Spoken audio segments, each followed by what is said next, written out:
Hi ma'am, Dr. Neha Daddennavar, obstetrician gynecologist, infertility specialist, Bagalkot. Welcome to the show ma'am. Thank you. Ma'am, ಇದು pregnancy ಅನ್ನೋದೊಂದು miracle ಥರ. ಎಷ್ಟೋ ಜನಕ್ಕೆ 1 month ತೊಗೊಳುತ್ತೆ, ಎಷ್ಟೋ ಜನಕ್ಕೆ 6 ಮಂತ್ಸ್ ತೊಗೊಳುತ್ತೆ, ಎಷ್ಟೋ ಜನಕ್ಕೆ 1 ಇಯರ್ ತೊಗೊಳುತ್ತೆ, ಎಷ್ಟೋ ಜನ ಪ್ರೆಗ್ನೆಂಟ್ ಆಗದೇ ಇರೋ ಸಿಚುವೇಶನ್ಗಳು ಕೂಡ ಇವೆ. ಇದನ್ನು ನಾವು ಇನ್ಫರ್ಟಿಲಿಟಿ ಅಥವಾ ಬಂಜೆತನ ಅಂತ ಕರಿತೀವಿ. ಏನು ಮ್ಯಾಮ್ ಈ ಬಂಜೆತನ ಅಂತಂದರೆ? ಸೊ ಬಂಜೆತನ ಅಂತ ಅಂದರೆ, ಈಗ ಮದುವೆ ಆದ ದಂಪತಿಗಳು ಒಂದು ವರ್ಷಕ್ಕಿಂತ ಹೆಚ್ಚು ವಾರದಲ್ಲಿ 2-3 ಸತಿ ಆ್ಯಕ್ಟಿವ್ ಇಂಟರ್ಕೋರ್ಸ್ ಮಾಡ್ತಾ ಇದ್ದು ಅವರಿಗೆ ಒಂದು ಸತಿನೂ ಪ್ರೆಗ್ನೆನ್ಸಿ ಆಗಿಲ್ಲ ಅಂತಂದರೆ ಅದಕ್ಕೆ ಬಂಜೆತನ ಅಂತ ಹೇಳ್ತೀವಿ. ಈ 1 ವರ್ಷ ಟ್ರೈ ಮಾಡಿಯೂ ಆಗಲಿಲ್ಲದಿದ್ದರೆ ಅವರು ಅವರ ನಿಯರೆಸ್ಟ್ ಇನ್ಫರ್ಟಿಲಿಟಿ ಸ್ಪೆಷಲಿಸ್ಟ್ನ ಮೀಟ್ ಮಾಡೋದು ಒಳ್ಳೆಯದು. ಬಿಕಾಸ್ ಮೋಸ್ಟ್ ಆಫನ್ ವಿಸೆ ಎಷ್ಟು ಬೇಗ ನಾವು ಅಪ್ರೋಚ್ ಮಾಡ್ತೀವಿ ಕನ್ಸಲ್ಟೆಂಟ್ನ, it saves a lot of time, money and energy. Infertility ಅಥವಾ ಬಂಜೆತನ ಅಂತಂದರೆ ಎಲ್ಲ ದೂಷಣೆ ಅಥವಾ ಕಾರಣಗಳನ್ನು ಆ ಮಹಿಳೆ ಅಥವಾ ಲೇಡಿ ಮೇಲೆ ಹಾಕ್ಬಿಡ್ತಾರೆ ಮ್ಯಾಮ್. ನಾವು ಹೇಳ್ತೀವಲ್ಲ, 2 ಕೈ ಸೇರಿದ್ರೇ ಚಪ್ಪಾಳೆ ಅಂತ. ಹಾಗೆ ಒಂದು ಮಗು ಆಗಬೇಕು ಅಂದರೆ ಹುಡುಗಿ ಎಷ್ಟು ಇಂಪಾರ್ಟೆಂಟೋ ಅಷ್ಟೇ husband also important. So egg and sperm ಸೇರಿದ್ರೆ ಒಂದು ಭ್ರೂಣ ಆಗುತ್ತೆ. So both are very important. But ನಾವು ಇರುವಂಥ ಸೊಸೈಟಿನಲ್ಲಿ it's a male dominated society ಅಂತ ನನಗೆ ಯಾವಾಗಲೂ ಅನಿಸುತ್ತೆ. ಬಿಕಾಸ್ ನಾನು ಒ ಪಿ ಡಿಗೆ ಬರೀ ಹೆಂಗಸರು ಬಂದಿರ್ತಾರೆ ಅಥವಾ ಅತ್ತೆ ಅಥವಾ ಅಮ್ಮಗಳ ಜೊತೆ ಕಳಿಸಿರ್ತಾರೆ. The husband never turns up to the O P D. So ನಾನು ಯಾವಾಗಲೂ ಹೇಳ್ತಾ ಇರ್ತೀನಿ, ಫಸ್ಟ್ ವಿಸಿಟ್ ಹಸ್ಬೆಂಡ್ ವೈಫ್ ಇಬ್ಬರು ಬನ್ನಿ, first evaluation, first counselling is very important ಅಂತ ಹೇಳಿ. ಸೊ ಟೆಕ್ಸ್ಟ್ ಬುಕ್ ಪ್ರಕಾರ ಅಥವಾ ಕ್ಲಿನಿಕಲ್ ಪ್ರಾಕ್ಟೀಸಲ್ಲಿ ನಾವೇನು ನೋಡ್ತೀವಿ ಅಂದರೆ, ಅಟ್ಲೀಸ್ಟ್ 30% ಕಾರಣಗಳು ಅಥವಾ 30% ಅಥವಾ 30% ಅಷ್ಟು ಹೆಂಗಸರ ಕಾರಣದಿಂದ ಅವ್ರಿಗೆ ಮಕ್ಕಳಾಗಿರಲ್ಲ. 30% ಅಷ್ಟು ಪುರುಷರ ಕಾರಣ ಇರುತ್ತೆ. ಇನ್ನು 30% ಇಬ್ಬರಲ್ಲೂ ದೋಷ ಇರುತ್ತೆ, ಅದರಿಂದ ಅವ್ರಿಗೆ ಮಕ್ಕಳಾಗಿರಲ್ಲ. ರಿಮೈನಿಂಗ್ 10% ಜೆನೆಟಿಕ್ ಅಥವಾ ಅನ್ಎಕ್ಸ್ಪ್ಲೇನ್ಡ್ ಇನ್ಫರ್ಟಿಲಿಟಿ ಅಂತ ಹೇಳ್ತೀವಿ. ಸೊ ಈ 30+30 ಏನು ಮಿಕ್ಸ್ಡ್ ಇದೆ, it counts up to 60%. So ಇಬ್ಬರು 60%ಗೆ ಕಾಂಟ್ರಿಬ್ಯೂಟ್ ಮಾಡ್ತಾ ಇರ್ತಾರೆ. ಸೊ ನಾವು ಬರೀ ಹೆಂಗಸರನ್ನ ದೋಷ ಮಾಡೋದು ಅಥವಾ ಗಂಡನಿಗೆ 2ನೇ ಮದುವೆ ಮಾಡೋದು. What if he has 0 sperms? ಅವನು 2 ಅಲ್ಲ 3 ಅಲ್ಲ 10 ಮದುವೆ ಮಾಡಿಕೊಂಡ್ರು he might not have a pregnancy. But ಹೆಂಗಸರು they undergo a lot of emotional disturbance and things like that. So ಇಬ್ಬರು ಈಕ್ವಲಿ ರೆಸ್ಪಾನ್ಸಿಬಲ್ ಆ್ಯಂಡ್ ಇಬ್ಬರು ಕನ್ಸಲ್ಟೇಷನಿಗೆ ಬಂದು ರೈಟ್ ಟ್ರೀಟ್ಮೆಂಟ್ ತೊಗೊಂಡು ಮಕ್ಕಳು ಮಾಡ್ಕೋಬೇಕು ಅನ್ನೋದು ನನ್ನ ಉದ್ದೇಶ. ಓಕೆ ಮ್ಯಾಮ್, ಈಗ ನೀವು ಕಾಸಸ್ ಬಗ್ಗೆ ಮಾತಾಡಿದ್ರಿ. ಯಾವುದು ಮೋಸ್ಟ್ ಕಾಮನ್ ಕಾಸಸ್ ಈ ಒಂದು ಪುರುಷರಲ್ಲಿ ಅಥವಾ ಮಹಿಳೆಯರಲ್ಲಿ ಇನ್ಫರ್ಟಿಲಿಟಿ ಆಗೋಕ್ಕೆ ಕಾರಣಗಳಿವೆ ಮ್ಯಾಮ್? ಸೊ ಹೆಂಗಸರಲ್ಲಿ endometriosis, P C O D ಅಂದರೆ ನಾರ್ಮಲಿಗಿಂತ ಜಾಸ್ತಿ ತತ್ತಿಗಳು, ನೀರ್ಗುಳ್ಳೆಗಳು ಅಂತ ಹೇಳ್ತಾರೆ ಆಡುಭಾಷೆಯಲ್ಲಿ. ಅವ್ರಿಗೆ ಪ್ರತಿ ತಿಂಗಳು ಮುಟ್ಟು ಕರೆಕ್ಟಾಗಿ ಬರ್ತಿರಲ್ಲ, ಮುಟ್ಟಿನ ಏರ್ಪೇರ್ ಇರುತ್ತೆ, 3 ತಿಂಗಳಿಗೊಂದ್ಸತಿ ಮುಟ್ಟು ಬರ್ತಾ ಇರುತ್ತೆ. ಅಥವಾ ಫೈಬ್ರಾಯ್ಡ್ಸ್ ಅಂತೀವಿ, ಅಂದರೆ ಗರ್ಭಚೀಲದಲ್ಲಿ ಗಂಟುಗಳಿರುತ್ತೆ, ಅದು ಕರೆಕ್ಟಾಗಿ ಭ್ರೂಣ ಅಂಟ್ಕೊಳ್ಳೋ ಜಾಗದಲ್ಲೇ ಗಂಟಿರುತ್ತೆ. ಸೊ ಫೈಬ್ರಾಯ್ಡ್ಸ್ ಅಥವಾ ಟ್ಯೂಬಲ್ ಫ್ಯಾಕ್ಟರ್. ಇಂಡಿಯಾ ಅನ್ನೋ ಕಂಟ್ರಿಯಲ್ಲಿ ಟ್ಯೂಬರ್ಕ್ಯುಲೋಸಿಸ್ ಭಾಳ ಕಾಮನ್. ಸೊ ಪೆಲ್ವಿಕ್ ಟ್ಯೂಬರ್ಕ್ಯುಲೋಸಿಸಿಂದ ಟ್ಯೂಬಲ್ ಬ್ಲಾಕ್ ಆಗಿರ್ಬೋದು, ಅಥವಾ ಸಿಂಪಲ್ ಪೆಲ್ವಿಕ್ ಇನ್ಫೆಕ್ಷನಿಂದ ಹೈಡ್ರೋಸ್ಯಾಲ್ಪಿಂಗ್ಸ್, ಟ್ಯೂಬಲ್ಲಿ ನೀರು ಅಥವಾ ಪಸ್ ತುಂಬಿಕೊಂಡು ಟ್ಯೂಬ್ ಬ್ಲಾಕ್ ಆಗಿರ್ಬೋದು. So tubal factors. ಮುಂಚೆ ಎಕ್ಟೋಪಿಕ್ ಪ್ರೆಗ್ನೆನ್ಸಿ ಆಗಿ ಟ್ಯೂಬ್ಸ್ನೇ ಕಟ್ ಮಾಡಿರ್ಬೋದು. Of course 21st century women stress ಬಗ್ಗೆ ಮಾತಾಡಬೇಕು ಅಂದರೆ I think stress will top the list by saying ಸ್ಟ್ರೆಸ್ಸಿಂದನೇ ಮಕ್ಕಳಾಗ್ತಿಲ್ಲ ಅಂತಲೂ ಹೇಳ್ಬೋದು. ಇವೆಲ್ಲ ಹೆಂಗಸರಲ್ಲಿ ಬರುವಂಥ ಫ್ಯಾಕ್ಟರ್ಸ್. ಪುರುಷರಿಗೆ ಬಂದರೆ sperm is the most important thing that ಪುರುಷ ಕಾಂಟ್ರಿಬ್ಯೂಟ್ ಮಾಡೋದು ಒಂದು ಮಗು ಆಗೋಕ್ಕೆ. ಸೊ ಸ್ಪರ್ಮ್ ಕೌಂಟ್, ಬರೀ ಕೌಂಟ್ ಇದ್ದರೆ ಸಾಲಲ್ಲ. 100 ಸ್ಪರ್ಮ್ಸ್ ಇದ್ದು 0 ಮೊಟಿಲಿಟಿ, ಒಂದು ಮುಂದೆ ಹೋಗ್ತಿಲ್ಲ ಅಂದರೆ ಅದು ಪ್ರೆಗ್ನೆನ್ಸಿನೇ ಆಗೋದಿಲ್ಲ. So sperm count, sperm motility. ಈಗ ನಮಗೆ ಹೆಂಗೆ 1 head, 2 hands, 2 legs makes as a normal person, ಹಾಗೆ ಸ್ಪರ್ಮಿಗೆ sperm head, sperm neck, sperm tail, ಹೀಗೆ ಪಾರ್ಟ್ಸ್ ಆಫ್ ಎ ಸ್ಪರ್ಮ್ ಇರುತ್ತೆ. ಆ ಎಲ್ಲ ಪಾರ್ಟ್ಸು ನಾರ್ಮಲ್ ಆಗಿರಬೇಕು, ಅದಕ್ಕೆ ನಾರ್ಮಲ್ ಸ್ಪರ್ಮ್ಸ್ ಅಂತ ಹೇಳ್ತೀವಿ. ಸೊ ಸ್ಪರ್ಮ್ಸ್ ಇದ್ದು ಅವು ಮೊಟೈಲ್ ಇದ್ದರೂ ಅದು ಹೋಗಿ ಎಗ್ನ ರೀಚ್ ಆದಾಗ, when the thousands and millions of sperms egg ಹತ್ರ ಹೋದಾಗ, ಅದು ನಾರ್ಮಲ್ ಸ್ಪರ್ಮ್ ಇಲ್ಲದಿದ್ದರೆ ಎಗ್ ಒಳಗೆ ಫರ್ಟಿಲೈಸ್ ಮಾಡ್ಕೊಳ್ಳೋದೇ ಇಲ್ಲ. ಸೊ ನಾರ್ಮಲ್ ಸ್ಪರ್ಮ್ಸ್ ಇರೋದು ಭಾಳ ಇಂಪಾರ್ಟೆಂಟ್. ಜೊತೆಗೆ ಅಡಿಕ್ಷನ್ಸ್, ಕುಡಿಯೋದಿರ್ಬೋದು.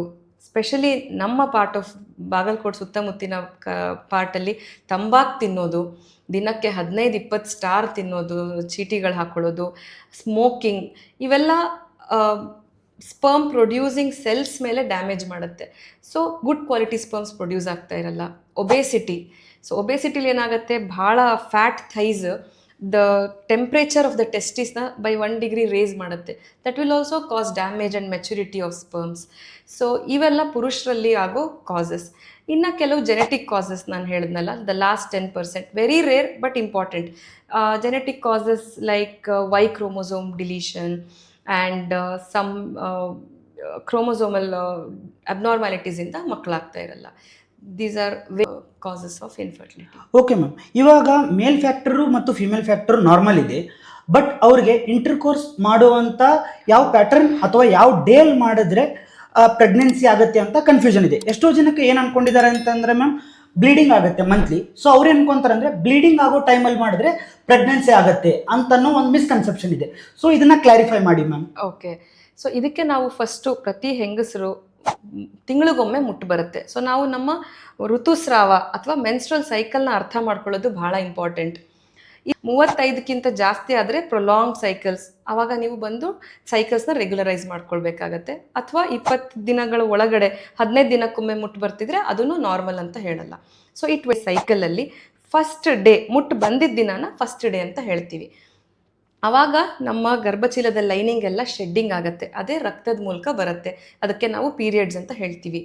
ಈ ಟೈಮಲ್ಲಿ ಇನ್ಫೆಕ್ಷನ್ಸ್ ಆಗೋ ರಿಸ್ಕ್ ಸ್ವಲ್ಪ ಜಾಸ್ತಿ ಇರುತ್ತೆ. So first 5 days intercourse avoid ಮಾಡೋದು ಬೆಟರ್.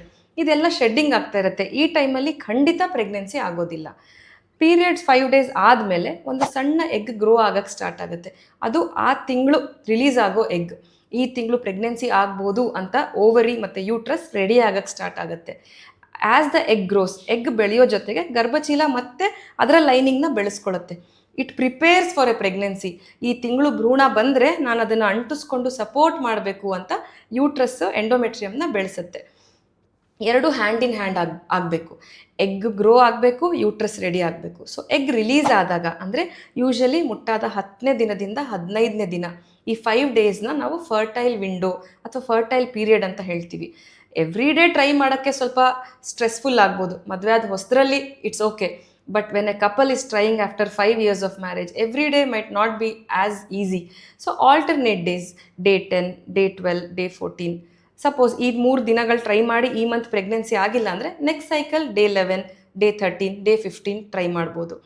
ಸೊ ಈ ಟೈಮಲ್ಲಿ ಎಗ್ ರಿಲೀಸ್ ಆಗುತ್ತೆ. ಸೊ ಇಂಟರ್ಕೋರ್ಸ್ ಮಾಡಿದಾಗ ಸ್ಪರ್ಮ್ ಅದೇ ಟೈಮಿಗೆ ಹೋಗಿ ಎಗ್ನ ಮೀಟ್ ಆಗಿ ಅದು ಒಂದು ಭ್ರೂಣ ಫಾರ್ಮ್ ಆಗಿ ವಾಪಸ್ ಯೂಟ್ರಸ್ ಅಥವಾ ಗರ್ಭಚೀಲಕ್ಕೆ ಬಂದು ಅಂಟ್ಕೊಂಡು ಪ್ರೆಗ್ನೆನ್ಸಿ ಆಗುತ್ತೆ. ಸಪೋಸ್ ಆ ತಿಂಗಳು ಟ್ರೈ ಮಾಡಲಿಲ್ಲ ಅಂದರೆ ಯೂಟ್ರಸ್ ರೆಡಿ ಆಗಿರುತ್ತೆ ಪ್ರೆಗ್ನೆನ್ಸಿಗೆ, ಬಟ್ ಭ್ರೂಣ ಬಂದು ಅಂಟ್ಕೊಳ್ಳೋದೇ ಇಲ್ಲ. ಸೊ ಆ 15 ದಿನ ಆದಮೇಲೆ ಯೂಟ್ರಸ್ ಓಕೆ ನಾನು ಈ ತಿಂಗಳು ಪ್ರೆಗ್ನೆಂಟ್ ಆಗಿಲ್ಲ ಅಂಥೇಳಿ ಅದು ಶೆಡ್ಡಿಂಗಿಗೆ ರೆಡಿ ಆಗುತ್ತೆ, ಅಂದರೆ ನೆಕ್ಸ್ಟ್ ಪೀರಿಯಡ್ಸ್ಗೆ ರೆಡಿ ಆಗುತ್ತೆ. This is menstrual cycle. Okay ma'am, ಇವಾಗ ಏನಂತಂದರೆ ಎಷ್ಟೋ ಒಂದು ಕರಿಯರ್ ಓರಿಯೆಂಟೆಡ್ ಫಿಮೇಲ್ ಆಗಿರೋದ್ರಿಂದ ಎಷ್ಟೋ ಜನ ಲೇಟ್ ಮ್ಯಾರೇಜಸ್ಗೆ ಹೋಗ್ತಿದ್ದಾರೆ ಮ್ಯಾಮ್. ಸೊ ಅದರಿಂದ ಲೇಟ್ ಪ್ರೆಗ್ನೆನ್ಸೀಸ್ ಕಾಮನ್ ಆಗ್ತಿದೆ.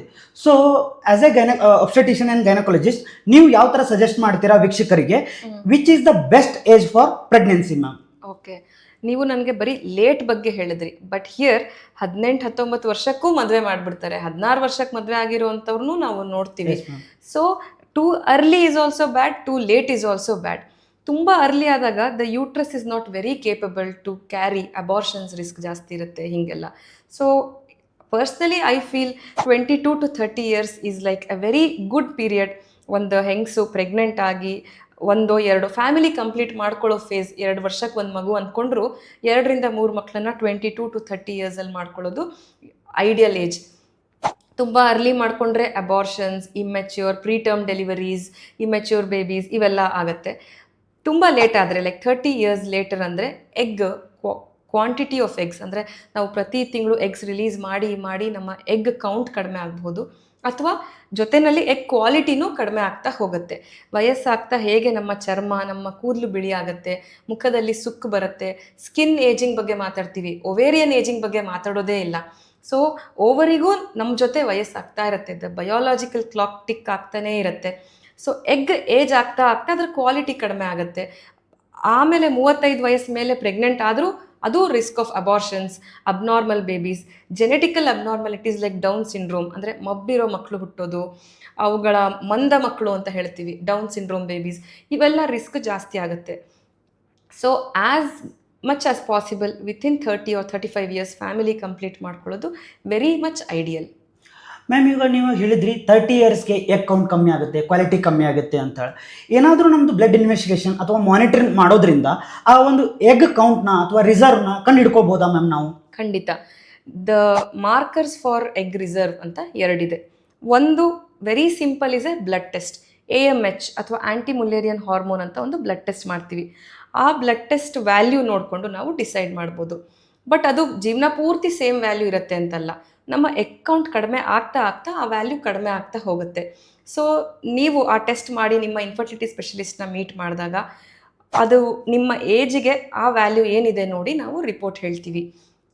If AMH is less than 1.2 declining reserve ಅಂತ ಹೇಳ್ತೀವಿ. ಲೆಸ್ ದ್ಯಾನ್ 0.8 ಆದರೆ ಡಿಮಿನಿಷ್ಡ್ ಒವೇರಿಯನ್ ರಿಸರ್ವ್ ಅಂತ ಹೇಳ್ತೀವಿ.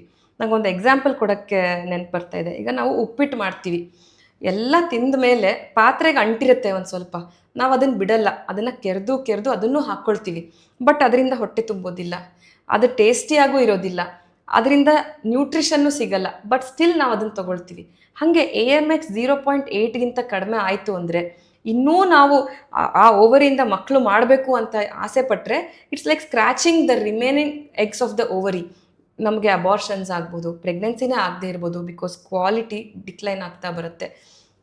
ಸೊ ಇನ್ನೂ ಡಿಲೇ ಮಾಡಬೇಕು ಅನ್ನೋದಿದ್ದರೆ AMH ಬ್ಲಡ್ ಟೆಸ್ಟ್ ಮಾಡಿಕೊಂಡು they can assess where they stand in their fertility and decide. ಇದು ಒಂದು ಬ್ಲಡ್ ಟೆಸ್ಟ್ ಆಯಿತು. ಅದು ಬಿಟ್ಟರೆ ಒಂದು ಸ್ಕ್ಯಾನಿಂಗ್ ಮಾಡ್ತೀವಿ. ಮದುವೆ ಆಗಿರೋರು ಬಂದರೆ ವೆಜೈನಲ್ ಸ್ಕ್ಯಾನ್ ಅಂದರೆ ಕೆಳಗಡೆ ಜಾಗದಿಂದ ಒಂದು ಸ್ಕ್ಯಾನ್ ಮಾಡಿ ಎರಡೂ ಅಂಡಾಶಯಗಳಲ್ಲಿ ಎಷ್ಟು ತತ್ತಿಗಳು ಅಥವಾ ಫಾಲಿಕಲ್ಸ್ ಇದೆ ಅಂತ ಹೇಳಿ ಕೌಂಟ್ ಮಾಡ್ತೀವಿ. ಅದಕ್ಕೆ ಆಂಟ್ರಲ್ ಫಾಲಿಕ್ಯುಲರ್ ಕೌಂಟ್ ಅಂತ ಹೇಳ್ತೀವಿ. ಆ ಕೌಂಟ್ ಬೇಸಿಸ್ ಮೇಲೆ ನಾರ್ಮಲ್ ರಿಸರ್ವ್, ಡಿಕ್ಲೈನ್ಡ್ ರಿಸರ್ವ್ ಅಂತ ಹೇಳ್ತೀವಿ. ಅನ್ಮ್ಯಾರಿಡ್ ಬಂದರೆ ಅಬ್ಡಾಮಿನಲ್ ಸ್ಕ್ಯಾನ್, ಹೊಟ್ಟೆ ಮೇಲಿಂದನೇ ಸ್ಕ್ಯಾನ್ ಮಾಡಿ ಈ ಎಗ್ಸ್ನ ಕೌಂಟ್ ಮಾಡಿ ಅವ್ರಿಗೆ ಅವರ ರಿಸರ್ವ್ ಎಷ್ಟಿದೆ ಅಂತ ಹೇಳ್ತೀವಿ. These are very important tests. Okay ma'am, one example ಆ ಥರ ಡಿಸ್ಕಸ್ ಮಾಡೋದಾದ್ರೆ within 30 year one lady with that partner ನಿಮ್ಮ ಕಡೆ ಬಂದಿದ್ದಾರೆ ಮ್ಯಾಮ್. ಓಕೆ, ಈಗ ನೀವು ಎಲ್ಲ ಕಡೆ ಏನಿದೆ ಅಂತಂದ್ರೆ ಏನ್ ಮಕ್ಕಳಾಗಿಲ್ವಾ IVF ಹೋಗ್ಬಿಡಿ. So last option are IVF ಅಂತ ಅನ್ಕೊಂಡಿರ್ತಾರೆ ಮ್ಯಾಮ್. ಅದೇ ಒಂದೇ ಆಪ್ಷನ್ ಇದೆಯಾ ಮ್ಯಾಮ್, ಅಥವಾ ಬೇರೆ ಏನಾದರೂ IVFಗಿಂತ ಮುಂಚೆ ನಾವು ಜಾಗರೂಕರಾಗಬಹುದಾ ಯಾವುದೇ ಒಂದು ಮೆಥಡ್ಸ್ ಯೂಸ್ ಮಾಡಿ? ಹೌದು. ಈಗ ನಮ್ಮ OPDಗೆ ಬರೋ ಎಲ್ಲ ದಂಪತಿಗಳಿಗೂ IVF ಬೇಕಾಗಲ್ಲ. ಆ್ಯಂಡ್ ಎಲ್ರಿಗೂ ಒಂದೇ ಕಾರಣದಿಂದ ಆ ಬಂಜೆತನ ಆಗಿರೋದಿಲ್ಲ. ಒಬ್ಬೊಬ್ರದ್ದು ಈ ಕಾರಣ ಬೇರೆ ಆಗಿರುತ್ತೆ. ಸೊ ಅವ್ರು ಫಸ್ಟ್ ಬಂದಾಗ ನಾವು ಹಿಸ್ಟ್ರಿ ತೊಗೊಂಡು ಇವ್ಯಾಲ್ಯೂಯೇಷನ್ ಮಾಡಿ ಇವರಿಗೆ ಈ ಕಾರಣದಿಂದ ಬಂಜೆತನ ಆಗಿದೆ ಅಂತ ಡಿಸೈಡ್ ಮಾಡಿ ಹೇಳ್ತೀವಿ. ಆಮೇಲೆ we can give individual treatment. ಈಗ ಬರೀ ಮುಟ್ಟು ಏರ್ಪೇರ್ ಆಗಿರೋ ಅಂಥ ಒಂದು ಕಪಲ್ ಬರ್ತಾರೆ, ಅವರಿಗೆ ಮೆನ್ಸ್ಟ್ರುಯೇಷನ್ ಮುಟ್ಟು ತಿಂಗಳಿಗೊಮ್ಮೆ ಕರೆಕ್ಟಾಗಿ ಬರೋ ಹಾಗೆ ಟ್ರೀಟ್ಮೆಂಟ್ ಕೊಟ್ಟರೆ 2-3 ಮಂತ್ಸಲ್ಲಿ ಅವ್ರು ನ್ಯಾಚುರಲಿ ಪ್ರೆಗ್ನೆಂಟ್ ಆಗ್ಬೋದು. ಇನ್ನು ಕೆಲವ್ರದ್ದು ಟೈಮಿಂಗ್ ಸರಿಗಿರಲ್ಲ, ಅಥವಾ ಓವ್ಯುಲೇಷನ್ ಸ್ವಲ್ಪ ಡಿಲೇ ಆಗ್ತಿರುತ್ತೆ, ಅಥವಾ ಮುಟ್ಟು ಡಿಲೇ ಆಗ್ತಿರುತ್ತೆ. ಅವ್ರಿಗೆ ನಾವು ಓವ್ಯುಲೇಷನ್ ಇಂಡಕ್ಷನ್ ಮಾಡಿ ಟೈಮ್ಡ್ ಇಂಟರ್ಕೋರ್ಸ್ ಅಂದರೆ ಇಂಥ ಟೈಮಲ್ಲಿ ಟ್ರೈ ಮಾಡಿದ್ರೆ ಪ್ರೆಗ್ನೆನ್ಸಿ ಆಗುತ್ತೆ ಅಂತ ಹೇಳಿ ಹೆಲ್ಪ್ ಮಾಡ್ತೀವಿ. So they will try and get naturally pregnant but with timed intercourse. ಇನ್ನು ಕೆಲವ್ರಿಗೆ ಎಗ್ಸ್ ಭಾಳ ಕಡಿಮೆ ಇದೆ, 2-3 ಇದೆ, ಬಟ್ ಎವ್ರಿ ಮಂತ್ ಪ್ರೆಗ್ನೆನ್ಸಿ ಆಗ್ತಿಲ್ಲ, ಟೈಮ್ ಶಾರ್ಟ್ ಇದೆ ಅಂದಾಗ ಅವರಿಗೆ ನಾವು IVF ಮಾಡ್ಬೋದು. ಸೊ ಕೆಲವರಿಗೆ ಎರೆಕ್ಟೈಲ್ ಡಿಸ್ಫಂಕ್ಷನ್ ಅಂತ ಹೇಳ್ತೀವಿ. ಅಂದರೆ ಇಂಟರ್ಕೋರ್ಸ್ ಮಾಡುವಾಗ ಅದು ಗಟ್ಟಿಯಾಗಿ ಒಳಗಡೆ ಹೋಗೋಕ್ಕೆ ಆಗ್ತಿರಲ್ಲ. ಅಂಥವರಿಗೆ ನನಗೆ ಇಂಟರ್ಕೋರ್ಸೇ ಮಾಡೋಕ್ಕಾಗ್ತಿಲ್ಲ ಅಂತ ಅವರು ಡಿಪ್ರೆಸ್ಡ್ ಆಗಿ ಮಕ್ಕಳು ಆಗಿರಲ್ಲ, ಭಾಳ ವರ್ಷಗಳಾಗಿರುತ್ತೆ, ಬಟ್ ಯಾರ ಹತ್ರನೂ ಮಾತಾಡಿರಲ್ಲ, ವೈಫ್ಗೂ ರಿಯಲೈಸೇ ಆಗಿರಲ್ಲ, she thinks this is the end of her sexual life. ಅಂಥವರಿಗೆ ನಾವು ಸೀಮೆನ್ ಕಲೆಕ್ಟ್ ಮಾಡಿ ಅವ್ರದ್ದೇ ಸೆಲ್ಫ್ ಸ್ಪರ್ಮ್ ಯೂಸ್ ಮಾಡಿ ಸಹ ಪ್ರೆಗ್ನೆನ್ಸಿ ಮಾಡಬಹುದು. ಇನ್ನೊಂದು ಪ್ರಿಮೆಚೂರ್ ಇಜಾಕ್ಯುಲೇಷನ್ ಆಗ್ತಾ ಇರುತ್ತೆ. ಪ್ರಿಮೆಚೂರ್ ಇಜಾಕ್ಯುಲೇಷನ್ ಅಂದರೆ ವಿತಿನ್ 30 ಸೆಕೆಂಡ್ಸ್ ಇಜಾಕ್ಯುಲೇಷನ್ ಆಗ್ತಿರುತ್ತೆ. So there won't be enough time penetration ಆಗಿ ರಿಲೀಸ್ ಮಾಡೋಕ್ಕೆ. ಸೊ ಅಂಥವರಿಗೂ ನಾವು ಆರ್ IUI ಮೂಲಕ ಜಸ್ಟ್ ಸೀಮೆನ್ ಕಲೆಕ್ಟ್ ಮಾಡಿದ್ರೆ ಸಾಕು, we just want sperm in hands. With that we can offer treatment for them. So next male factor ಬಗ್ಗೆ ಮಾತಾಡಿದ್ವಿ. Sperm ಮುಂದೆ ಹೋಗ್ತಿಲ್ಲ, ನಾರ್ಮಲ್ ಇಲ್ಲ, ಕೌಂಟ್ ಕಡಿಮೆ ಇದೆ, ಅಂಥವರಿಗೆ ನಾವು IUI intra uterine insemination, intercourse ಮಾಡಿ ರಿಲೀಸ್ ಮಾಡಿದ ಸ್ಪರ್ಮ್ಗಳು ಜಾಸ್ತಿ ಇಲ್ಲ ಆ್ಯಂಡ್ ಫಾಸ್ಟಾಗಿ ಮುಂದೆ ಹೋಗ್ತಿಲ್ಲ ಅಂದರೆ ನಾವು ಅದನ್ನು ಪ್ರಾಸೆಸ್ ಮಾಡಿ ಯೂಟ್ರಸ್ ಫಂಡಸ್ ಒಳಗಡೆ ಸ್ವಲ್ಪ ಮುಂದಕ್ಕೆ ಹಾಕ್ತೀವಿ. ಸೊ ಒಂದು 20-30% ಚಾನ್ಸ್ ಇಂಪ್ರೂವ್ ಮಾಡ್ತಾ ಇದ್ದೀವಿ. ಅವುಗಳು ಸ್ವಿಮ್ ಆಗಿ ಎಗ್ ರಿಲೀಸ್ ಆದಮೇಲೆ IUI ಮಾಡ್ತೀವಿ. ಸೊ ನಮಗೆ ಗೊತ್ತು ಎಗ್ ರಿಲೀಸ್ ಆಗಿದೆ, ನಾವು ಫಾಸ್ಟ್ ಮೂವಿಂಗ್ ಸ್ಪರ್ಮ್ಸ್ನ ಇಂಜೆಕ್ಟ್ ಮಾಡ್ತಾ ಇದ್ದೀವಿ ಅಂತ. So that is called IUI. It's A very simple procedure. ಲಕ್ಷಾಂತರ ರೂಪಾಯಿ ಖರ್ಚು ಮಾಡಬೇಕಾಗಿಲ್ಲ, ಫ್ಯೂ ಥೌಸಂಡ್ಸಲ್ಲಿ ಆ ಪ್ರೊಸೀಜರ್ ಆಗುತ್ತೆ. ಕೆಲವರಿಗೆ ಕೌಂಟ್ ಬಹಳ ಕಡಿಮೆ ಇದೆ, 1-2 ಮಿಲಿಯನ್ ಇದೆ, ಅವುಗಳು ನಾರ್ಮಲ್ ಇಲ್ಲ. ಲಿಟ್ರಲಿ ಮೈಕ್ರೋಸ್ಕೋಪಲ್ಲಿ ಹುಡುಕಿ ಸ್ಪರ್ಮ್ ತಗೊಳ್ಬೇಕು ಅಂದಾಗ ಸಿವಿಯರ್ ಮೇಲ್ ಫ್ಯಾಕ್ಟರ್ ಇನ್ಫರ್ಟಿಲಿಟಿ ಅಥವಾ ಅಬ್ಸ್ಟ್ರಕ್ಟಿವ್ ಅಜೋಸ್ಪರ್ಮಿಯಾ, ಸ್ಪರ್ಮ್ ಪ್ರೊಡ್ಯೂಸ್ ಆಗ್ತಿದೆ ಬಟ್ ರಿಲೀಸ್ ಆಗ್ತಿಲ್ಲ because there is a block in their way, ಅಂಥವರಿಗೆ ನಾವು ಟೆಸ್ಟಿಸಿಂದ ಸ್ಪರ್ಮ್ ತಗೊಂಡು IVF ಮೂಲಕ ಪ್ರೆಗ್ನೆಂಟ್ ಮಾಡಬಹುದು. IVF ಕೆಲವ್ರಿಗೆ it's the first best option. ಒಂದು 2-3 ಮಂತ್ಸಲ್ಲೇ ಪ್ರೆಗ್ನೆಂಟ್ ಆಗುವಂಥ ಆಪ್ಷನ್ ಇರ್ಬೋದು, ಕೆಲವರಿಗೆ ಲಾಸ್ಟ್ ಆಪ್ಷನ್ ಇರ್ಬೋದು. ಅಂದರೆ ಆಲ್ ಬೇಸಿಕ್ ಟ್ರೈ ಮಾಡಿ you can come down to IVF. So ಇದೇ ಫೈನಲ್ ಅಂತ ಇಲ್ಲ, ಯಾರಿಗೆ ಯಾವ ಟ್ರೀಟ್ಮೆಂಟ್ ಬೇಕು ಅದನ್ನೇ ಕೊಡೋದು. ಎಲ್ಲರಿಗೂ IVF ಅನ್ನೋ ನೆಸೆಸರಿ ಇಲ್ಲ. ಸೊ ಈಗ ಕಪಲ್ಸ್ ಇವೆಲ್ಲ ಟ್ರೈ ಮಾಡಿದ್ರು ಮ್ಯಾಮ್. ಈಗ ಇವೆಲ್ಲ ಪ್ರಯತ್ನಗಳ ನಂತರನೂ ಕೂಡ ಅವರಿಗೆ ಪ್ರೆಗ್ನೆನ್ಸಿ ಆಗ್ತಿಲ್ಲ. ಸೊ ನಾವೇನು ಮಾತಾಡ್ತೀವಿ, IVFಗೆ ಹೋಗ್ಬೋದು ಅಂತ. ಏನು ಮ್ಯಾಮ್ ಇದು IVF ಅಂತಂತಂದರೆ?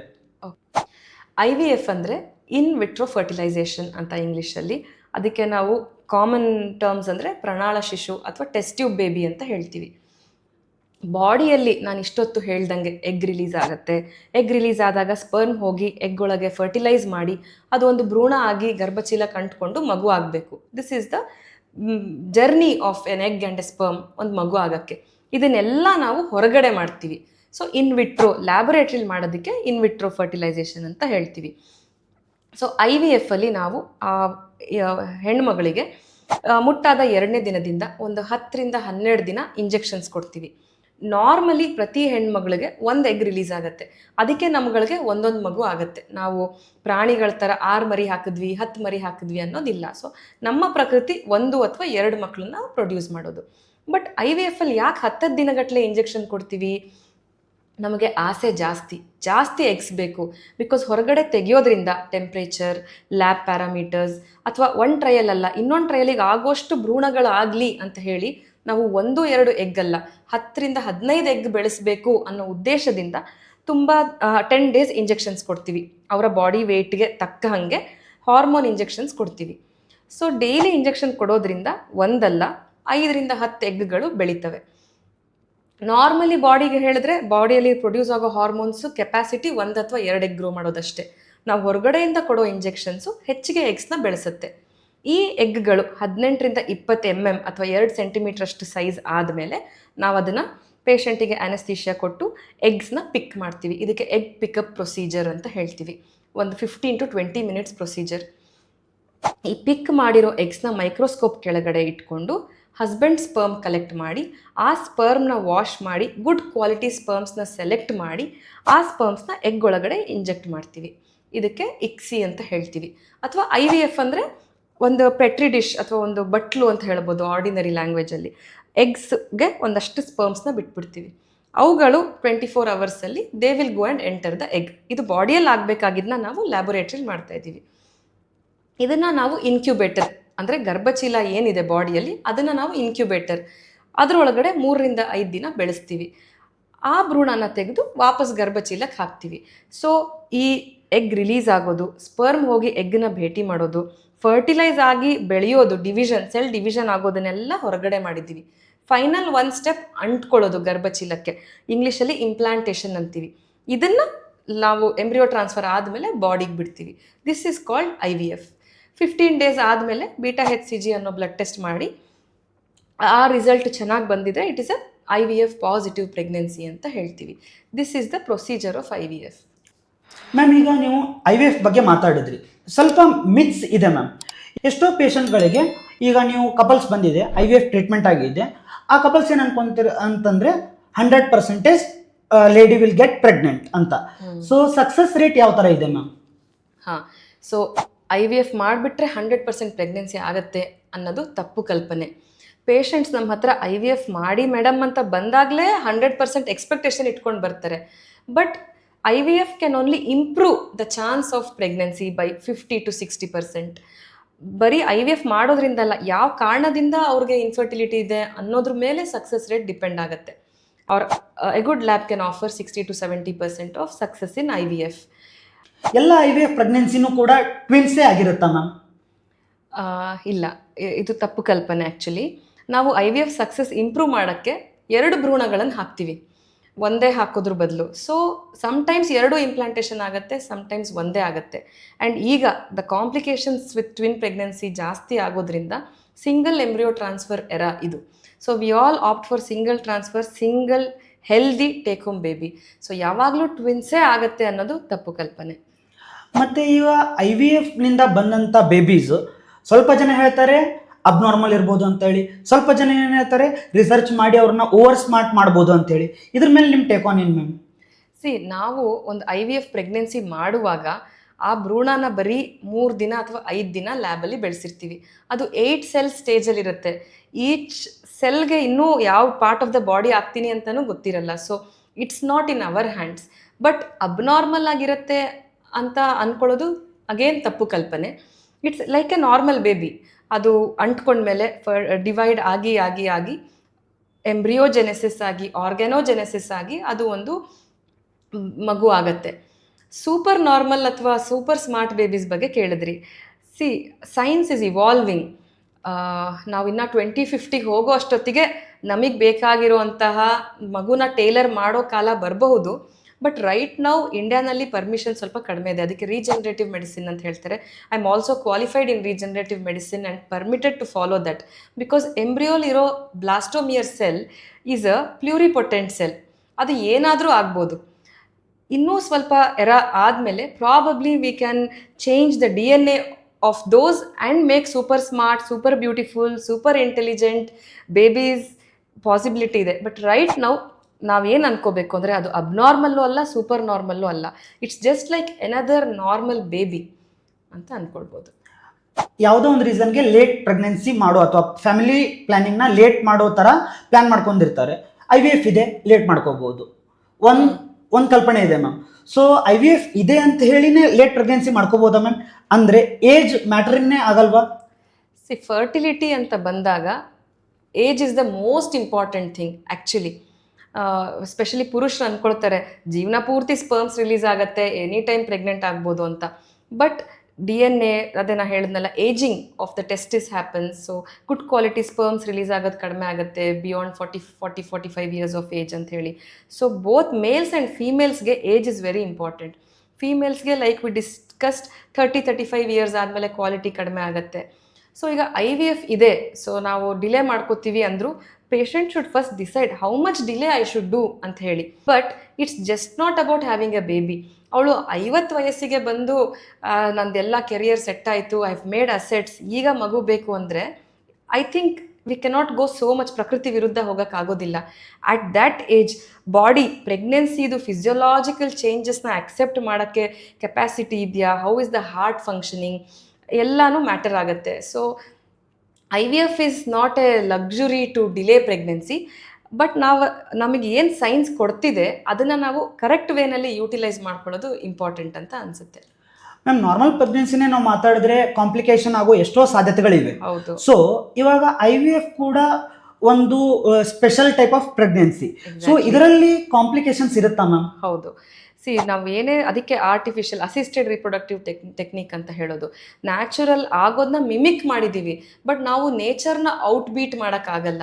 ಸೊ ಇಂಪ್ಲಾಂಟೇಷನ್ ಆಗುವಾಗಲೇ, ಪ್ಲಾಸೆಂಟೇಷನ್ ಆಗುವಾಗಲೇ ಸ್ವಲ್ಪ ಡಿಫೆಕ್ಟಿವ್ ಪ್ಲಾಸೆಂಟೇಷನ್ ಆಗಿರುತ್ತೆ.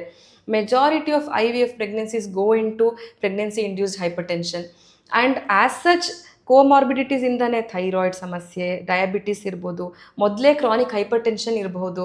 ಸೊ ಈ ಥರ ಕೋಮಾರ್ಬಿಡಿಟೀಸ್ ಇರೋವಂಥವರೇ IVFಗೆ ಹೋಗಿರ್ತಾರೆ. So it's an added high risk pregnancy. So any IVF ಪ್ರೆಗ್ನೆನ್ಸಿನ ಹೈ ರಿಸ್ಕ್ ಅಂತಲೇ ಅಡ್ರೆಸ್ ಮಾಡಿಕೊಂಡು ಪ್ರಾಪರ್ ಆ್ಯಂಟಿನೆಟಲ್ ಚೆಕಪ್ಸ್ ಮಾಡಿಕೊಂಡು ಸೇಫ್ ಡೆಲಿವರಿ ಮಾಡ್ಕೊಳ್ಳೋದು ಭಾಳ important. So it is A high risk pregnancy. ಇವಾಗ IVF ನೀವು ಒಂದು ಕಪಲ್ಗೆ IVF ಟ್ರೀಟ್ಮೆಂಟ್ ಕೊಟ್ಟಿದ್ದೀರಾ ಮ್ಯಾಮ್.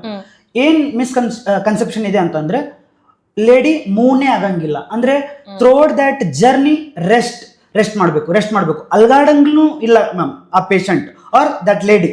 ಸೊ ಅದು ನೀವು ಸಜೆಸ್ಟ್ ಮಾಡ್ತೀರಾ ಮ್ಯಾಮ್? ರೆಸ್ಟ್ ಮಾಡಲೇಬೇಕು, ಆ ಥರನಾದಂಥ ರೆಸ್ಟ್ ಮಾಡಬೇಕು ಅಂತ ಸಜೆಸ್ಟ್ ಮಾಡ್ತೀರಾ ಮ್ಯಾಮ್? ಇಲ್ಲ, rest is of course important, but ನಮ್ಮ ಜೀವನನೇ ನಿಲ್ಲಿಸೋ ಅಂತ ರೆಸ್ಟಿನ ಅವಶ್ಯಕತೆ ಇಲ್ಲ. ಹವೆವರ್ ಅವ್ರ ಪೇಷಂಟ್ ಇಷ್ಟು ಎಕ್ಸ್ಪೆನ್ಸಸ್, ಇಷ್ಟು ದುಡ್ಡು ಖರ್ಚು ಮಾಡಿರ್ತಾರೆ, and they probably need stress free life in that period ಅಂತ ಹೇಳಿ ಅಡೆಕ್ವೇಟ್ ರೆಸ್ಟ್ ಅಂತ ಅಡ್ವೈಸ್ ಮಾಡ್ತೀವಿ. But complete bed rest necessary ಇಲ್ಲ. ಸ್ಟ್ರೇನಿಯಸ್ ಎಕ್ಸಸೈಸ್, ಭಾರನ ಎತ್ತೋದು ಅಂಥದನ್ನು ಅವಾಯ್ಡ್ ಮಾಡಿ ಅಂತ ಹೇಳ್ತೀವಿ.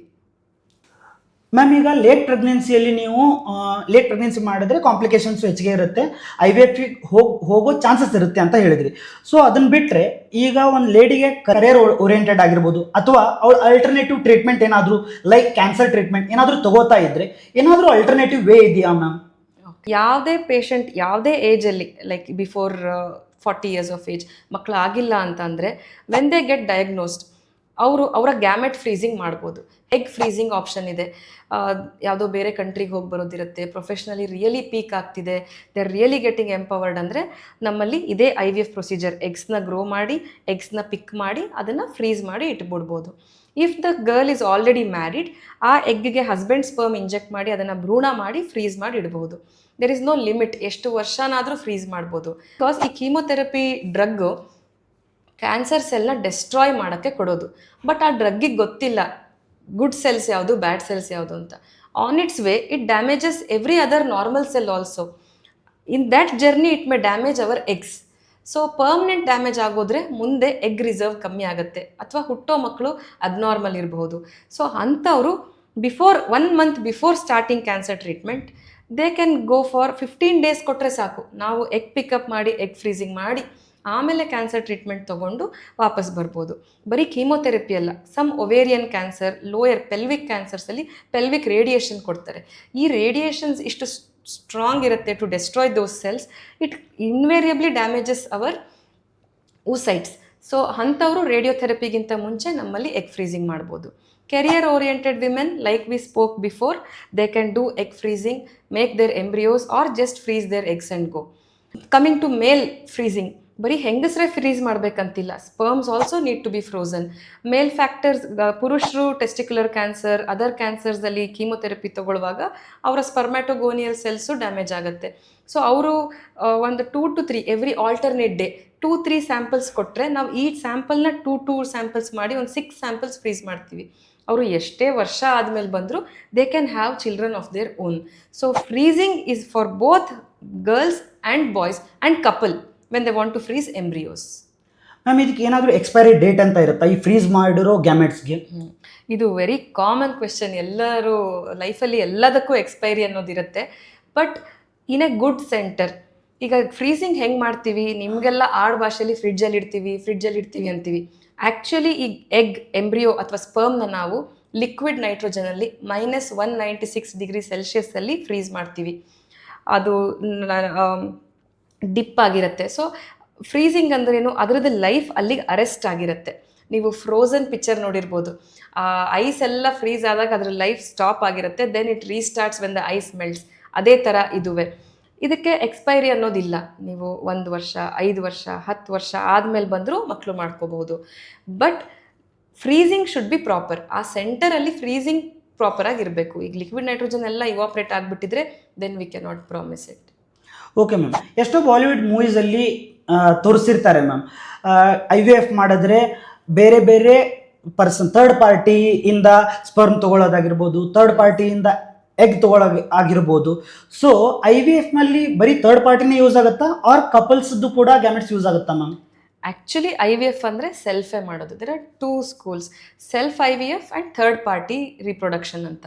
ಈಗ ವಯಸ್ಸು young couple, they have eggs, sperms ಇದೆ, ಟ್ಯೂಬಲ್ ಬ್ಲಾಕ್ ಇದೆ, ಅಂಥವರಿಗೆ ಥರ್ಡ್ ಪಾರ್ಟಿ ಬೇರೆಯವರ ಎಗ್ ಸ್ಪರ್ಮ್ ಬೇಕಾಗೇ ಇಲ್ಲ.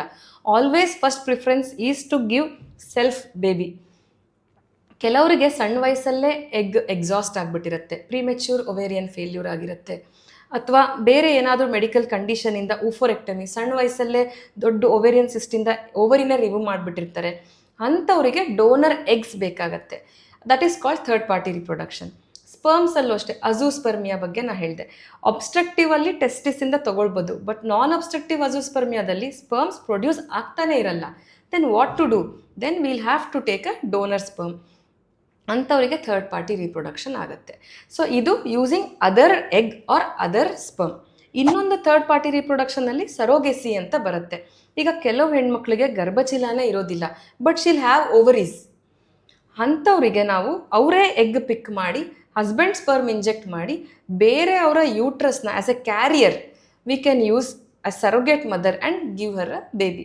ಬಟ್ ಆಲ್ ದಿಸ್ ಇಂಡಿಯಾನಲ್ಲಿ ಈಗ ART ಆ್ಯಕ್ಟ್ ಅಂತ ಇದೆ. ಸೊ ಸುಮ್ಮನೆ ನಿಮಗಿಲ್ವಾ ಬೇರೆಯವ್ರು ತೊಗೊಂಡು ಹಾಕು, ಇವ್ರು ಇವತ್ತು ಕೊಡಲಿಲ್ವಾ ಬೇರೆಯವ್ರದ್ದು ಹಾಕು ಅಂತ ಮಾಡೋಕ್ಕಾಗಲ್ಲ. A legal affidavit, lawyer affidavit has to be made and ಅದು ನಾವು ನಮ್ಮ ಸೆಂಟ್ರಲ್ಲಿ ಇಟ್ಕೊಂಡಿರಬೇಕು. ಕಪಲ್ ಕನ್ಸೆಂಟಿಂಗ್ ಬೇಕು, ಬರೀ ಹೆಂಡತಿ ಒಪ್ಪಿದ್ರೆ ಬೇರೆಯವ್ರ ಸ್ಪರ್ಮ್ ಹಾಕೋಕ್ಕಾಗಲ್ಲ, ಅಥವಾ ಬರೀ ಹಸ್ಬೆಂಡ್ ಹೇಳಿದ್ರು ಅಂತ ಬೇರೆ ಮಾಡೋಕ್ಕಾಗಲ್ಲ. ಇಬ್ಬರು ಅದನ್ನು ಡಿಸಿಷನ್ ಮಾಡಿ ನಮ್ಮಲ್ಲಿ ಸಿಗ್ನೇಚರ್ ವಿತ್ ಥಂಬ್ ಇಂಪ್ರಿಂಟ್ ಮಾಡಿ ಆ್ಯಸ್ ಎ ಕನ್ಸಲ್ಟೆಂಟ್ ಇವರಿಬ್ಬರು ನನಗೆ ಪರ್ಮಿಷನ್ ಕೊಟ್ಟಿದ್ದಾರೆ ಅದಕ್ಕೆ ನಾನು ಮಾಡ್ತಾಯಿದ್ದೀನಿ ಅಂತ ಕನ್ಸೆಂಟ್ ಮಾಡಿದ್ಮೇಲೆ ನಾವು ಡೋನರ್ ಸ್ಪರ್ಮ್ ಆರ್ ಎಗ್ಸ್ನ ಯೂಸ್ ಮಾಡ್ಬೋದು. ಸೊ ನಾನು ಏನು ಹೇಳೋಕ್ಕೆ ಇಷ್ಟಪಡ್ತೀನಿ ಅಂದರೆ ಪೇಷಂಟ್ಸು ಬೇರೆಯವ್ರದ್ದು ಹಾಕ್ಬಿಡ್ತಾರೋ ಅನ್ನೋ ಭಯದಲ್ಲಿ ಬರೋದು ಬೇಡ. ಭಯಕ್ಕಿಂತ ಭರವಸೆ ಮುಖ್ಯ, ನಂಬಿಕೆ ಮುಖ್ಯ. ನಾವು ಕರೆಕ್ಟಾಗಿ ಹೇಳಿ ಹೂ ನೀಡ್ಸ್ ವಾಟ್ ಅಂತ ಹೇಳಿ ಎಕ್ಸ್ಪ್ಲೇನ್ ಮಾಡಿ then we will decide the treatment. IVF ಅಲ್ಲಿ ಮಿಕ್ಸಿಂಗ್ ಮಾಡೋಕ್ಕೆ ಆಪ್ಷನ್ನೇ ಇಲ್ಲ. We have coded bar coding. ನಾವು ಪೇಷಂಟ್ದು ಪ್ರತಿಯೊಂದು ಪೇಷಂಟ್ಗೆ ಯೂನಿಕ್ ID ಅಂತ ಕೊಟ್ಟಿರ್ತೀವಿ. ಅದೇ ಈಗ ಬಾಟಲ್ ಎಕ್ಸ್ಚೇಂಜ್ ಆಗುತ್ತೆ, ಸ್ಪರ್ಮ್ ಸ್ಯಾಂಪಲ್ ಎಕ್ಸ್ಚೇಂಜ್ ಆಗುತ್ತೆ. ಅದೆಲ್ಲ ಮಾಡೋದು ಈಸಿ ಇಲ್ಲ, ಇಟ್ ಈಸ್ ಇಂಪಾಸಿಬಲ್. ಆ್ಯಂಡ್ ಅಂಥದ್ದು ಮಾಡೋದಿದ್ರೆ it's a punishable offence. So ಏನೂ ಡೌಟ್ ಇಲ್ಲದೆ ಪೇಷಂಟ್ಸು ಅವ್ರಿಗೆ ಬೇಕಾಗಿರೋ ಟ್ರೀಟ್ಮೆಂಟ್ ತೊಗೊಂಡು ಅವ್ರ ಪೇರೆಂಟ್ಹುಡ್ ಎಂಜಾಯ್ ಮಾಡ್ಕೊಳ್ಳಿ ಅನ್ನೋದೇ ನನ್ನ ಉದ್ದೇಶ. ನೀವು ನಿಮ್ಮ ಜರ್ನಿ ಬಗ್ಗೆ ಹೇಳೋದಾದರೆ ಎಷ್ಟು ಕಪಲ್ಸ್ನ ಟ್ರೀಟ್ ಮಾಡಿದ್ದೀರಾ, ಸಕ್ಸಸ್ ರೇಟ್ ಯಾವ ಥರ ಇದೆ, ನಿಮ್ಮ ಸೆಂಟರ್ ಬಗ್ಗೆ ಹೇಳಿ ಮ್ಯಾಮ್. ಓಕೆ, ನಾನು ದಡ್ಡನವರ್ ಓಲ್ಡ್ ಬಾಗಲಕೋಟೆಲ್ಲಿರೋ ದಡ್ಡನವರ್ ಹಾಸ್ಪಿಟಲ್ ಆ್ಯಂಡ್ ರಿಸರ್ಚ್ ಸೆಂಟರ್ನಲ್ಲಿ DHRC ಫರ್ಟಿಲಿಟಿ ಅನ್ನೋ ಒಂದು IVF ಸೆಂಟರ್ನ 4.5 years ಬ್ಯಾಕ್ ಓಪನ್ ಮಾಡಿದ್ವಿ. ಇನಿಷಿಯಲಿ ತುಂಬ ಚಾಲೆಂಜಸ್ ಇತ್ತು. Patients acceptance, awareness, specially north ಕರ್ನಾಟಕದಲ್ಲಿ ಅವೇರ್ನೆಸ್ ಭಾಳ ಕಡಿಮೆ ಇತ್ತು. ದೇ ಥಿಂಕ್ ಹೋಗಿ ಡಾಕ್ಟ್ರಿಗೆ ಭೇಟಿ ಆದ್ರೇ ಬೇರೆಯವ್ರದ್ದು ಹಾಕ್ಸ್ಕೊಂಬರಕ್ಕೆ ಹೋಗಿದ್ದಾಳೆ ಅನ್ಕೋತಾರೆ ಅಂತ ಭಯದಲ್ಲೇ ಪೇಷಂಟ್ಸ್ ಬರ್ತಿರಲಿಲ್ಲ. ಸ್ಟಾರ್ಟಿಂಗ್ ತುಂಬ ಗ್ಲಿಚಸ್ ಇತ್ತು. ನಾವು ತುಂಬ ಫ್ರೀ ಕ್ಯಾಂಪ್ಸ್ ಎಲ್ಲ ಕಂಡಕ್ಟ್ ಮಾಡಿ ಬಹಳಷ್ಟು ಟಾಕ್ಸ್ ಕೊಟ್ಟು ಅವೇರ್ನೆಸ್ ಕ್ರಿಯೇಟ್ ಮಾಡಿ several villages across Bagalkot, Mudhol, Muddebihal ಎಲ್ಲ ಕಡೆ ಕ್ಯಾಂಪ್ಸ್ ಮಾಡಿ ಅವೇರ್ನೆಸ್ ಟಾಕ್ಸ್ ಕೊಟ್ಟ ಮೇಲೆ ಈಗ ಪೇಷಂಟ್ಸು ಧೈರ್ಯವಾಗಿ as couple they walk in to the OPD. And ಭಾಳ ಸಪೋರ್ಟಿವ್ ಕಪಲ್ಸ್ ನೋಡ್ತೀನಿ ನಾನು. Sometimes the husband takes care, ma'am ಒಂದು ಚರ್ಗೇನೂ ಎತ್ತಕ್ಕೆ ಬಿಟ್ಟಿಲ್ಲ ಅಂತ ಹೇಳಿದಾಗ ನಂಗೆ ತುಂಬ ಖುಷಿ ಆಗುತ್ತೆ that women are marching towards progress ಅಂತ ಹೇಳಿ. ನಾವು ನೂರಾರು IUI ಆ್ಯಂಡ್ IVF ಸೈಕಲ್ಸ್ ಮಾಡಿದ್ದೀವಿ. More than 65% positive take home babies ಕೊಟ್ಟಿದ್ದೀವಿ. ಟ್ವಿನ್ಸ್ ಇರ್ಬೋದು, ಸಿಂಗಲ್ಟನ್ ಇರ್ಬೋದು. ಕಾಂಪ್ಲಿಕೇಶನ್ಸ್ ಲೈಕ್ ಎಕ್ಟೋಪಿಕ್, ಹೆಟ್ರೋಟ್ರೋಪಿಕ್, ಸಮ್ಟೈಮ್ಸ್ ಅದು ಮಗು ಟ್ಯೂಬಲ್ಲೂ ಬೆಳೆಯುತ್ತೆ, ಯೂಟ್ರಸಲ್ಲೂ ಬೆಳೆಯುತ್ತೆ.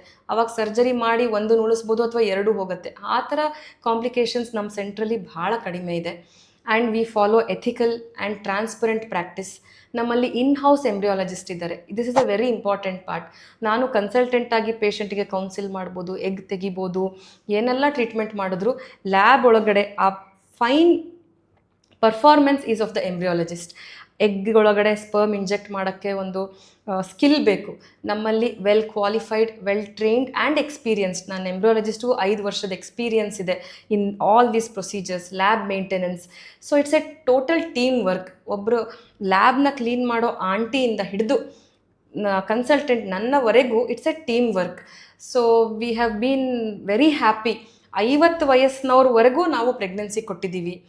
So we have bean doing this practice and we want to reach out. ಕೇವಲ ಚಿಕಿತ್ಸೆ ಕೊಡೋದು ಒಂದು ಹಾಸ್ಪಿಟಲ್, ನಮ್ಮ ಹಾಸ್ಪಿಟಲ್ ಉದ್ದೇಶ ಅಲ್ಲ. ತಾಯ್ತನ ಅಥವಾ ತಂದೆತನ ಅನ್ನೋ ಅನುಭವ ನಿಮಗೆ ತಲುಪಲಿ ಅನ್ನೋ ಉದ್ದೇಶದಿಂದ ನಾವು ನಮ್ಮ IVF ಸೆಂಟರಲ್ಲಿ ಪ್ರಾಕ್ಟೀಸ್ ಮಾಡ್ತೀವಿ. This is about us sir. Yes ma'am, ಎಷ್ಟೋ ಕಪಲ್ಸ್ಗೆ ನೀವು ಸ್ಮೈಲ್ ಮಾಡೋಕ್ಕೆ ರೀಸನ್ ಆಗಿದ್ದೀರಾ.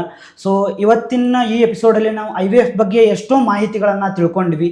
ಯಾಕೆ ನಾವು ಯಾವ ಅಲ್ಟರ್ನೇಟ್ ಮೆಥಡ್ಸನ್ನು ಯೂಸ್ ಮಾಡಬೇಕು, IVFಗೆ ಯಾವಾಗ ಹೋಗಬೇಕು ಅನ್ನೋ ಮಾಹಿತಿಗಳನ್ನು ತಿಳ್ಕೊಂಡ್ವಿ. So thank you so much ma'am. Thank you.